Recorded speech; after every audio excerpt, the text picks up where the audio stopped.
My name is Daniel Binns, and I'm a senior lecturer in media here at RMIT University. I'd like to begin by acknowledging the people of the Woiwurrung and Bunurong language groups of the Eastern Kulin Nations on whose stolen lands we gather today. I'd also like to acknowledge the traditional owners of the lands from which any of our remote participants might be joining us. This country in particular, of the Wurundjeri Willem clan, has been a site of habitation and agriculture, science and learning, play and creativity for tens of thousands of years. I feel privileged to work at RMIT not only to continue in that tradition of learning and creativity, but also to be permitted and welcomed to do so by the original custodians of this country who have endorsed and supported the university's work with Indigenous engagement, education and reconciliation. I pay my respects to elders past and present, and to any elders or Indigenous folks who may be with us today. The struggle for justice continues, always was, always will be Aboriginal land. I'd also love to thank the partners who have given so generously in terms of logistical and financial support. We definitely would not be here without them. Reframing is a direct result of a grant from the Australian-French Association for Research and Innovation and the ARC Centre of Excellence for Automated Decision-Making, and Society is also a financial and logistical partner. Our technology and platform partners are Canva and Leonardo.AI, and we're thrilled to have Bautik Joshi and Jesse Hughes with us today, and we'll be hearing from them and working with them a little bit later on. This afternoon's public session has been facilitated by and organised with the support of RMIT Culture, uniting the university's public cultural spaces, creative programs, and cultural archives and collections. So thanks very much to all of you for your support. Some practical matters. Most of the events, certainly the panels and presentations, will take place here in the Collide Theatre. Lunch and this afternoon's afternoon tea will take place out in the foyer. We'll let you know in terms of how the workshops will function. Certainly the Leonardo workshop later this morning will be taking place in separate rooms, so in the media classrooms that we use down the hall, but I'll be guiding you sort of down that way, and you can all follow us down there. But yeah, with each new session, we'll let you know where we're going to be. So we are presently live streaming, and if we're in the theatre, we'll usually be live streaming to our remote attendees who hopefully can hear and see everything okay. And recordings will be made available to people who have registered following the event. We also have a social event this evening occurring just across the road at the Oxford Scholar. Just make sure you've got your lanyards with you when you get in, just to make sure that you can get in and out as you need to. And finally, for the Leonardo Hackathon, if you want to participate in that and have not yet signed up for an account and added your login email to the Google Sheet that I sent around the other day, make sure you do that. We've got Susan and the amazing tech team from Leo up in Sydney waiting to sort of add a whole bunch of free credits to your accounts.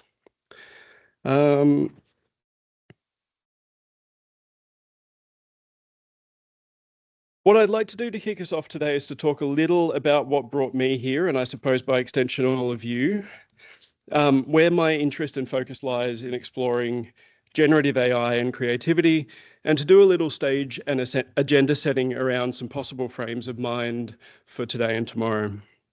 As I said, I'm a senior lecturer here at RMIT, and my research might euphemistically be described as interdisciplinary. I've worked on film genres, comic book adaptations, the aesthetics of streaming media, drone cinematography, eco-media and video games, and most recently considered my own creative endeavours as a kind of digital materialist media practice. I also teach into our undergraduate media program. The core of this program is our studio teaching model, where individual studio leads build a class around their technical expertise or research interests. Some are a little more conventional, perhaps, like cinematography for fiction and non-fiction, or working with RRR on a radio and podcast series, and some are a little bit more conceptual or open-ended, and I very much tend toward the latter. blending my creative and research interests in weird and wonderful creative science laboratories of media archaeology, cross-platform and real-world storytelling, and creative technologies. In this upcoming semester, for example, I'm running a studio called Augmenting Creativity, where students will tinker with generative AI tools to figure out where best they might fit into their creative practice, ongoing learning, and everyday life. To attempt to sum me up, I suppose, I'm into all sorts of things, but telling stories with technology seems to be something of a common thread. So it was perhaps inevitable that I would end up looking at the intersections of creativity and computation, particularly as people started to use AI tools to produce stories, images, and video. In June 1956, several key thinkers in information theory, computer science, and a few ringers from engineering and psychology gathered at Dartmouth College in New Hampshire in the US. The occasion was a summer workshop in which these intrepid folks would tackle and brainstorm the key issues in what they called artificial intelligence. The term was coined in the proposal for this workshop that was written and sent out a year prior by John McCarthy, Marvin Minsky, Nathaniel Rochester, and Claude Shannon. They wrote, quote, "The study is to proceed on the basis of the conjecture that every aspect of learning or any other feature of intelligence can in principle be so precisely described that a machine can be made to simulate it. An attempt will be made to find out how to make machines use language, form abstractions and concepts, solve kinds of problems now reserved for humans, and improve themselves," end quote. The workshop was structured according to several problems of the then non-existent field of artificial intelligence, including how a computer might be programmed to interpret or produce language, how a collection of linked neurons might be arranged to form concepts, and what the organisers quite charmingly called self-improvement, outlined with characteristic pith, quote, "Probably a truly intelligent machine will carry out activities which may best be described as self-improvement. Some schemes for doing this have been proposed and are worth further study. It seems likely that this question can be studied abstractly as well," end quote. This meeting of minds and ideas was seminal to the establishment of artificial intelligence research as a collective, creative, and interdisciplinary endeavour. Two camps emerged. One focused on replicating the operation of the human brain, and the second on using concepts from AI to understand how the brain solves problems. The former would build on initial work done around neural networks, which wouldn't really see fruitfulness until very recently. The latter considering heuristics and logic around problem solving. These two strands of inquiry grew and developed over years and decades of research. Eliza Strickland notes that competition for funding between the two groups would often create tension. Both camps, however, weathered multiple so-called AI winters when public opinion or interest would turn against them and attendant funding would dry up. Almost 60 years after these visionaries met at Dartmouth, another important meeting took place on the other side of the continental US. This time, the setting was a little less intellectual, perhaps, and a little bit more Hollywood. The Rosewood Sandhill is a luxury hotel in Menlo Park, California, that bills itself as an urban retreat and is known to frequently host the movers and shakers of Silicon Valley. Apple Park is a 20-minute Uber away, the Googleplex a little bit further. The hotel's restaurant, Madeira, lists caviar and oysters on the snack menu. There's a New York strip steak on the menu that will set you back about US $70 with no sides at all. It was in this opulent setting in July or August 2015 that a rather fascinating mix of people sat down to dinner and to plan how to achieve artificial general intelligence. Among those present were Sam Altman, who was then the head of the startup funder Y Combinator, Ilya Sutskever and Dario Amodei, who were research scientists at Google at the time, and Greg Brockman, who was Chief Technology Officer at the payment company Stripe. One of the last guests to arrive was the CEO of Tesla and SpaceX, Elon Musk. The food was good, supposedly, but we can assume that the conversation was even more delicious.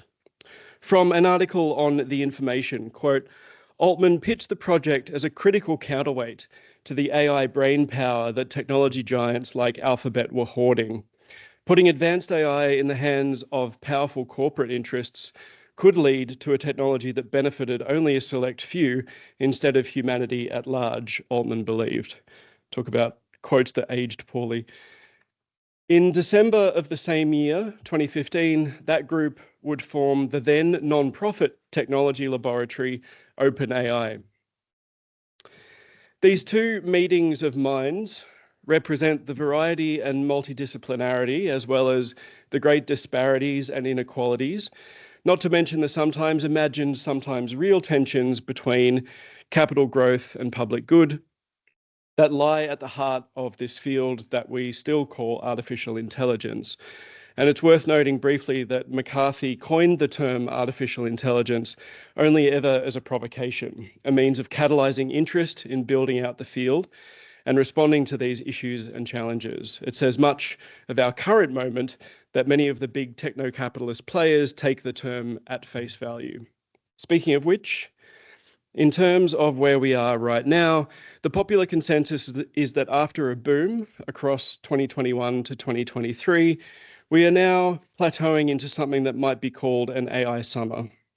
The hope among academic artificial intelligence researchers is that they won't once again encounter the first law of technology, which the geneticist Francis Collins sums up as the way, quote, we invariably overestimate the short-term impact of a truly transformational discovery while underestimating its long-term effects, end quote. However, interestingly, Stanford University notes that the vast majority of AI innovations are coming from industry, so this may be a tough proposition for computer and data scientists who are unwilling to pack up their work and move to California. What we're in right now, which I used to think of as the algorithmic moment, may be better summed up with the moniker, this generative moment, is something I've been exploring, trying to define and working through for a couple of years now. Essentially, I've been attempting to situate what's happening with generative AI, particularly in creative practices and industries, within a broader context of media, history, technology, and culture. In trying to bracket this generative moment off with more concrete dates, I've settled more or less on the emergence of the beta of GPT-3 from OpenAI in 2020.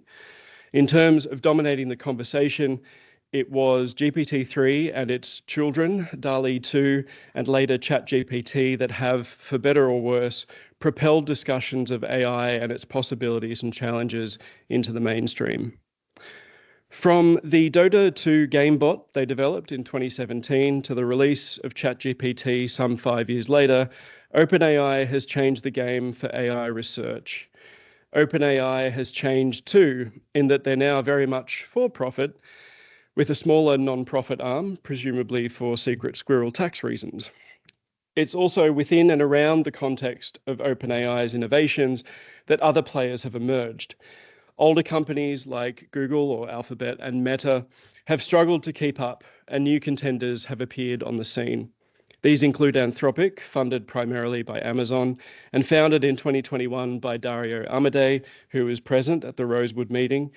Inflection AI from LinkedIn co-founder Reid Hoffman and co-founder of Google DeepMind, Mustafa Suleyman. There's also the French company Mistral that emerged in 2023 out of research concentrations at Meta and Alphabet.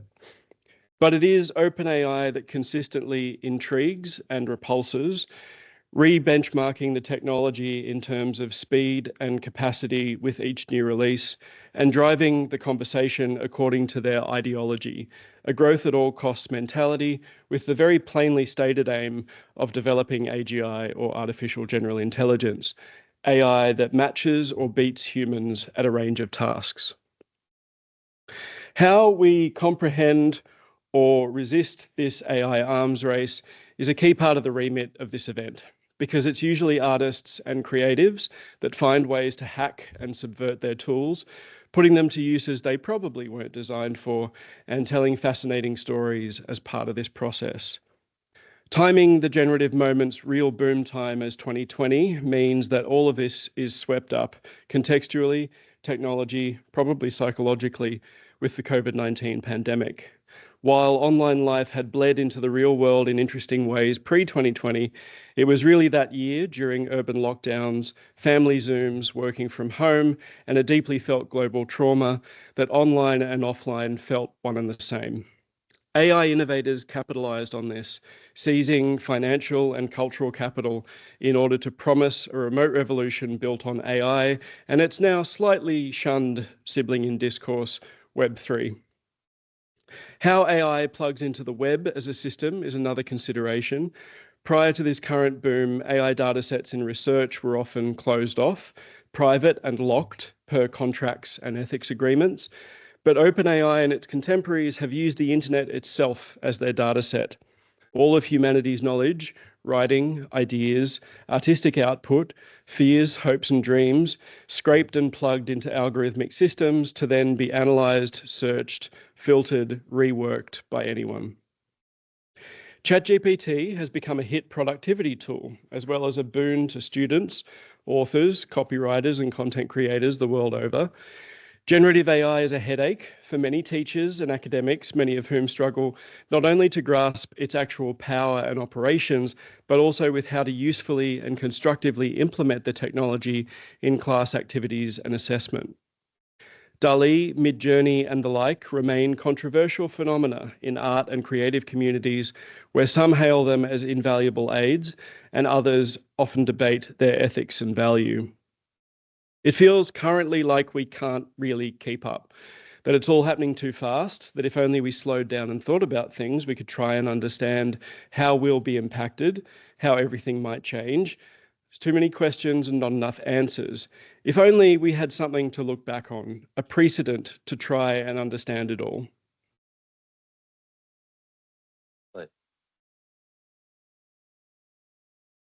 That's Harrison Morse, who did most of the work on this computer program.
Well, I'll tell you one thing. If that computer ever learns to act, I'll tear its transistors out by the roots.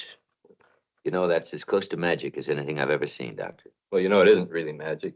Let's have Doug Ross, who's on the staff at MIT and who supervised the writing of the program for this play, explain it to us. Well, we had a lot of fun working on this program, but we're not just playing games. We're trying to illustrate some important things about artificial intelligence. Just as a human. It's out of sync, so I'll just briefly explain what happens there. He runs through effectively this giant flowchart with a bunch of narrative decisions that the computer uses to generate the script or the sort of the running order for they call it a playlet, which they then obviously enacted with real actors and so on. I'm happy to share the clip, and the full TV program is called The Thinking Machine, and it's available on YouTube. It was produced by MIT and publicly released on television in 1961 or 62. And the whole program is basically the current conversation that we're having around generative AI. It's pretty remarkable.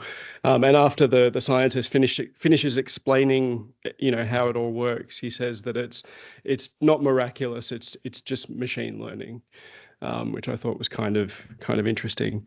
So not only are there clearly many decades of AI research and popular responses and commentary to look back on, we can also be reassured by considering generative AI as a media technology. If the ground beneath our feet feels unstable because of generative AI, people thought the same of mechanical looms, the printing press, the aeroplane, and the computer. Brian Merchant's book, Blood in the Machine, recounts the story of the Luddite uprising in the early 1800s. They were textile workers and craftspeople who weren't anti-machine per se, rather they were very much against the strategic and deceitful use of those machines by entrepreneurs and factory owners to displace specialized labor. If that sounds familiar, the final few chapters of Merchant's book equate the environment within which that uprising emerged to our current algorithmically inflected era. Shifting all the way back to the distant past of 2003, media scholars Andrew Murphy and John Potts tried to capture the flux and flow, the tension and release of culture and technology, and they and many others were grappling with the widespread adoption of network technology, the internet, and how to reconcile the new networked era with other systems of community and communication. The information economy, they wrote, quote, needs us to make unexpected moves or it will wind down through a kind of natural attrition. This economy feeds on new patterns and in the process sets up a kind of freedom of movement within it in order to gain access to the new, end quote. That information economy has given way now to the platform economy, and it can be very easy to think that in this locked down, gated, walled digital existence, where online and offline are more or less congruent, we no longer have freedom of movement or any kind of access to the new, in the words of Murphy and Potts. But this probably isn't the case. Firstly, there is a grassroots independent AI development community that has exploded online. While many of these developers certainly want a piece of the AI boom pie, there are others who are tinkering, learning, playing, trying to figure out how to break the machine, to find the edges. Some of this I'm looking at the moment for an article, and this small AI area seems to be where some genuine utility might be found as well, be it in the form of plugins for existing software like Adobe After Effects, or as individual applications that connect different services to automate specific tasks. There is also a lot of tinkering going on with actual AI models that, rather than adhere to the exponential growth dictum, are going the other way to see what much smaller models are capable of. Secondly, even already, generative AI is being used in fascinating ways by artists, storytellers, programmers, educators, and activists, and we'll certainly hear about these ways in some of the presentations at this event. But another area that I love exploring is what I guess I'm calling weird AI, implementations of generative AI that either push at the edges of what the technology can do or, more amusingly, take it in completely unhinged directions. Snappy Snail, for example, generates a letter for you and then it automatically sends it via snail mail. Why? There's Our Baby that generates photos featuring your child, be they yet to be born or not the age that you want them to be in the photo. Speaking of your child, Rory is an AI friend for them that creates personalized bedtime stories. AI Lab Tools gives you ideas for new hairdos, and then once you've sorted the hair, YourMove.ai will sort out your flirting and banter. Whether it's small or weird, these are AI practices and implementations that serve in weird kinds of ways to resist the big tech ideology of bigger and more general being better, and the mythology of AI more broadly, which often struggles to articulate its actual utility. They also sidestep the quest for artificial general intelligence that in reality may be years or decades away, if it's even possible at all. Small or avant-garde practices also serve to decenter the doing of AI development or research away from Silicon Valley and the US more broadly, showing us the diverse ways that we might play with, think about, break, weird, decolonialize, queer, hallucinate, or dream AI and other technological pasts, presents, and futures. Having set the scene then, I suppose I should finish up by talking a little about the stage, this particular stage. This event, Reframing, brings together researchers, educators, creators and makers, hobbyists, enthusiasts and learners, and representatives from various industries, including law and justice, telecommunications, media, design, journalism and communication, activism and non-profits, and of course, technology and AI.